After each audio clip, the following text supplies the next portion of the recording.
Hello বন্ধুরা, সবাই কেমন আছেন? আশা করি সবাই ভালো আছেন। প্রতিবারের মতন এবারও আমি চলে আসলাম আপনাদের মাঝে নতুন একটা ভিডিও নিয়ে। নারায়ণগঞ্জের লেকের পরিবেশটা খুবই সুন্দর, চারপাশটা খুবই পরিষ্কার, ভালোই লাগতেছে আমার।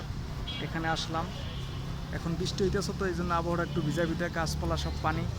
তো ভিডিওটা সুন্দর হইতেছে। এই সামনেটা দেখছেন বাদাম, এটা বাদাম হয়েছে।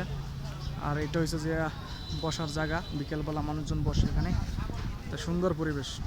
চলেন সামনের দিকে যাই, আরও কী কী আছে আপনাদের ঘুরে ঘুরে দেখাবো সামনে কী কী আছে। এখন আর একটা পয়েন্টের দিকে যাবো হাঁটতে হাঁটতে। এখান থেকে আবার কিছু দোকানপাট বসে, যে দোকান অলরেডি বসছে, বিকেল হয়ে গেছে। তা আমি নামাজ পড়েই আজকে চলে আসলাম এদিকে ঘুরতে।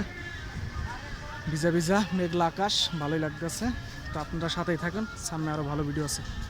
সামনের যে মাঠটা দেখতে আছেন, এই সম্ভবত খেলার জন্য, খেলাধুলার করার জন্য এই মাঠটা আছে। এখানে সবাই খেলাধুলা করে। খেলাধুলার কারণে মনে হয় রাস্তাটা পাকা করে নাই, কাঁচাই রয়েছে কেদা। তো একটু সমস্যা হইবে যাইতে, তখনও আমি যাইতে আছি, চেষ্টা করতেছি যাওয়ার জন্য। সাথেই থাকুন। তা কেদা পার হয়ে আবার ইটের রাস্তায় চলে আসলাম। ইটের রাস্তা ধরে আমি সামনের দিকে যাচ্ছি। আপনারা সাথেই থাকুন, দেখুন পরিবেশটা, লেকের পরিবেশটা ঘুরে ঘুরে দেখাইতেছে আপনাদের, ভালো লাগবে অসংখ্য। খুব সুন্দর একটা পরিবেশ। ওই যে পোলাপান ওখানে লাভ হইতেছে, লাভ দিতেছে।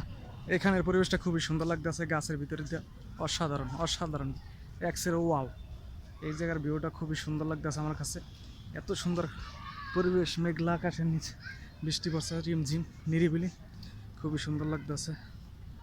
চলে আসলাম আর এক জায়গা, এখান থেকে আপনাদের দেখাবো এখানে কী করতেছে। একটি বাচ্চা দেখতেছে বট গাছের শিকড় ধরে চলে দিতেছে।